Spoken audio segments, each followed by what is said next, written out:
So this is Gabriel Montoya here with MaxBoxing.com, and we're here with Undisputed Boxing Gyms, Mike Bazzel, I'm pronouncing it correctly. Now, I talked to Brian Schwartz, he said it's more the fight coach and you're the strength guy, but you also are very fight specific with your conditioning. Can you talk about your philosophy and also just about your background? Well, well, the background is I've been doing this for 20 years, you know, been involved in boxing since 1991, so a little bit longer than 20 years. But in the strength and conditioning part of it, or strength and conditioning as a whole, for 20 years, is my 20th year. Oh wow! And yeah, and then in the boxing part, I've always been involved. I had a coach, you know, his name was Eric the Prince Martin. I don't know if you remember Eric, yeah. But he was my guy, and how I met him was he did small group conditioning classes for just everyday people. They called them back then like white collar training, but I was not a white collar guy, I was a blue collar guy. Yeah. So I was like 28, 29 years old when I met him back in 1990, and we started kind of training. I joined his little group of conditioning, you know, 5, 6 people. He was brutal.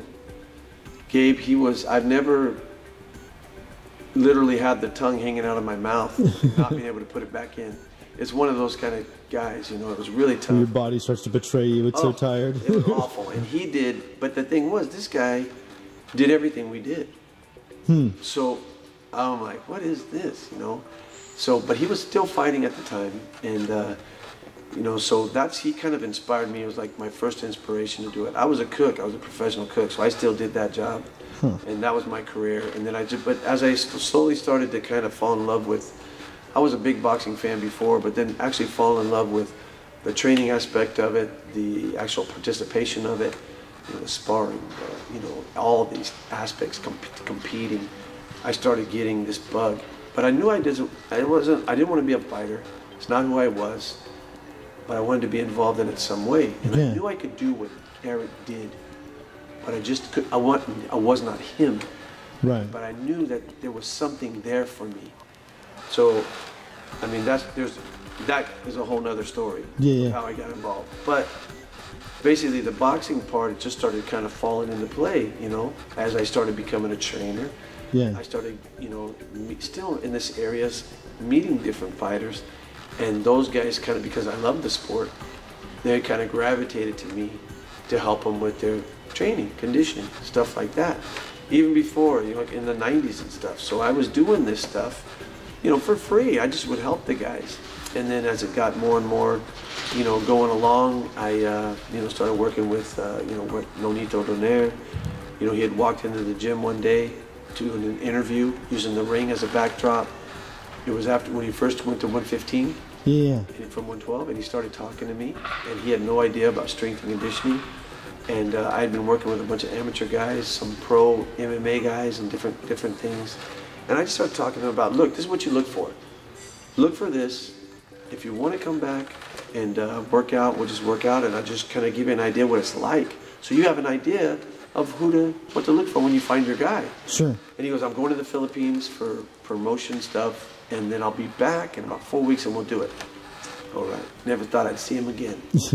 You know, and he came back the next day. Oh, wow. And said, I go, what are you doing? I thought you were going to the Philippines. He goes, I'm not going now. I'm going to train, start my camp. And I go, where? He goes, here. With here? I go, with who? And he goes, with you. And that's how it started. And then Jonathan Penalosa came in about 3 weeks later. And that's how it started. And we've been together. And then my philosophy as it's growing, it still changes and grows. Yeah, I was just gonna ask you. But the basic thing is, you know, we're all looking for the same thing, to kind of help our fighter condition his body. Sure. So for the fights. But my thing is, my thought is I'm keeping them healthy. Yeah. The boxing itself, the sparring, the training, a lot of impact, that breaks them down. You know, that you cannot take a strength and conditioning program to replace anything that they have to do to prepare themselves for the fight. It's an addition to. Yes. And very tricky, because every fighter's different. How they prepare is different. You have to add what I like to say is layers. If you work with them one fight, it's not to your advantage as a strength and conditioning guy. You're just trying to piece together, maybe like if you take a fighter on for the first time, you don't try to change their whole style. You look at what they do well, and you maybe add or tweak one or two things. Yeah. And if you work with that fighter continuously, you're able to add or build off those type of things. Same with strength and conditioning. You don't want to just change the guy's whole program and put in a whole new thing. That might not work for them. You know? You got to take it slow. You got to take it layer by layer, fight by fight. You add a little something to it. Sometimes you go a little wild and you realize this doesn't work. You might go back to that 2 or 3 fights later and say, remember when we did this, it didn't work? It's going to work now. Because you're more prepared, we're more familiar with each other. Right. We can add this, we're ready to add this to it. So those type of things I really believe in. I believe strength and conditioning is you're teaching the fighters skills in training.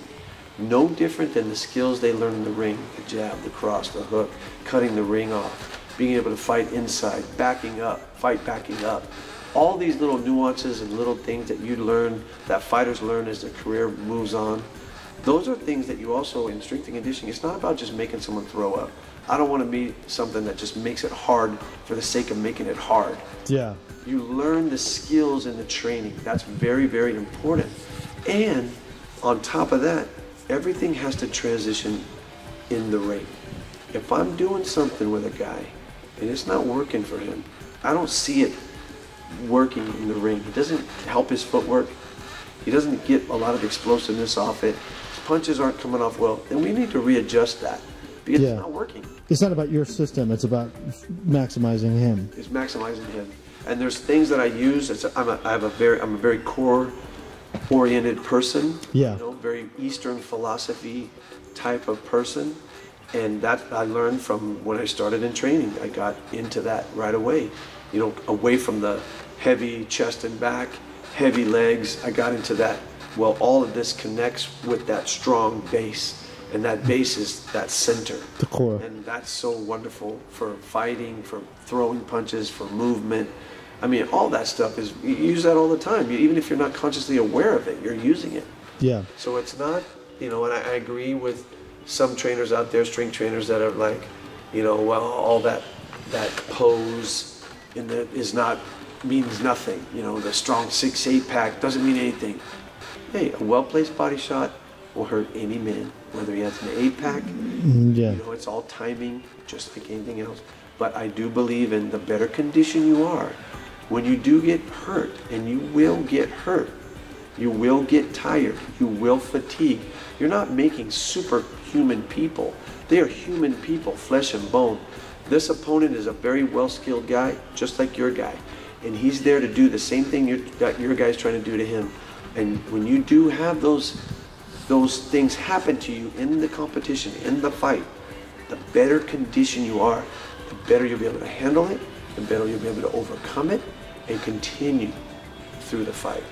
It doesn't mean just because you have an E-pack, hit me in the abs all day and I'm fine. No, that's not true at all. No, it's about being able to manage fatigue. Yeah, manage it and understand your body. You're teaching these guys skills. That's what I do anyway. I don't want something just for the sake of, I know it works. Because I know this will work. But if it doesn't transition to this guy, it's not going to work for him. Right. So I have a base that I work from. I have a base set of exercises. You probably see a lot of strength guys that use similar exercises for each fighter. Yeah. And I do the same thing. I don't knock anyone for that. But then there's certain things that you also can, from that base, everyone has to have a base, just like a fighter. You have your stance, feet under the shoulders.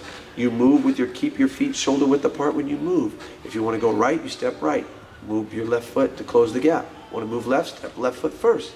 Throw your lead hand first. If your lead hand can touch the fighter, your back hand touches it, your cross or your straight, Yeah. hooks, catch, you know, the outside punches, the hidden punches. All these things are from a base, but everyone has different. Roy Jones is not he doesn't fight like a conventional fighter. You would never teach Roy Jones how to fight like Roy Jones. You'd never teach a fighter how to fight like Muhammad Ali. Yeah. But they still have base. They learn from a base, then they expand it off that based on their skills, their natural reflexes, just who they are as a person. Cool. I wanted to ask you too. You got the Undisputed banner, and then you've got the big snack banner next to it. And part of that journey is understanding nutrition, and you come from a chef background or a cook background. So I'm curious how like his supplements and all that nutritional stuff that you guys use with the fighters, like the pre-compacts. How does that? Talk about that. How that's played into things. I have always been a eat good food, and you're gonna be okay. Yeah. Never really did supplements. Never really believed in it. But going into this kind of profession, this field, where guys are they're malnutrition. Yeah. They're dehydrated. They're sparring, taking blows to the head. They're running, tearing micro tears in their tissue. They're doing things, stresses to their body, while they have these habits that are very hard to break. Yeah. Of malnutrition, not eating enough calories, not eating enough carbohydrates, not getting that energy source from food. Worrying about making weight as opposed to being conditioned. The dehydration. Well, I'm cutting my water. What do you mean you're cutting your water? You still got to spar. You know what that? If you look at your body as 80% water, let's just say generally, look at your brain as a sponge. When you start drying that sponge out, what happens? You touch it, you tear it, it tears, it breaks, pops apart. That's your brain when you're getting hit. You have to be hydrated. Yeah. You have to be fed. And then supplementation, I think, is what I've learned and pretty much learned from Victor. Because me and Nonito at the same time were students of that coming into this whole thing. We both had not touched that stuff in our careers. Yeah. And because we never really believed, I never really had the idea of it. I ate good. I thought supplementation is just what the word means. You're supplementing what you're not getting from your diet. But as a high performance athlete, you are putting stresses on your body that probably your food intake alone is not able to handle. So the supplementation is very critical. The rest, very critical. The hydration part, extremely critical. All these things which over time being preached at, and being not just that, but also being able to see it in actual work. I've taken guys that have had problems with this, and they no longer have problems making weight. They no longer have problems with that. Hey coach, I just didn't have it tonight. I just couldn't throw my punches. It's like a Russian roulette of nutrition. How long have we heard that, Gabe? Yeah. A guy that you see him, he looks fantastic, just don't have no punch on him. And it's during the fight because he probably was dehydrated, malnutrition during the last part of training, trying to cut that weight, didn't rehydrate properly, didn't feed himself right, wasn't ready, just didn't have it in the gym.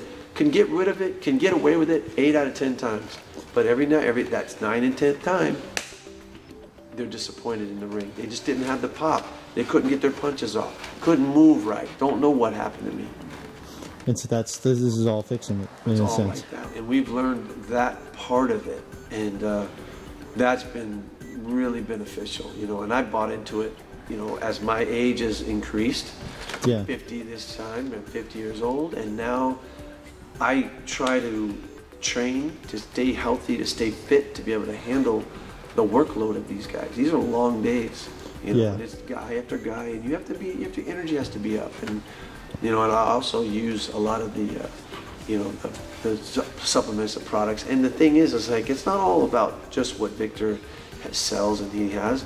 There's other supplements we use, and if I don't know it, I ask him about it. If he doesn't know it, he finds out about it. He gives me the information I need, and that's really been helpful. Cool. All right, man.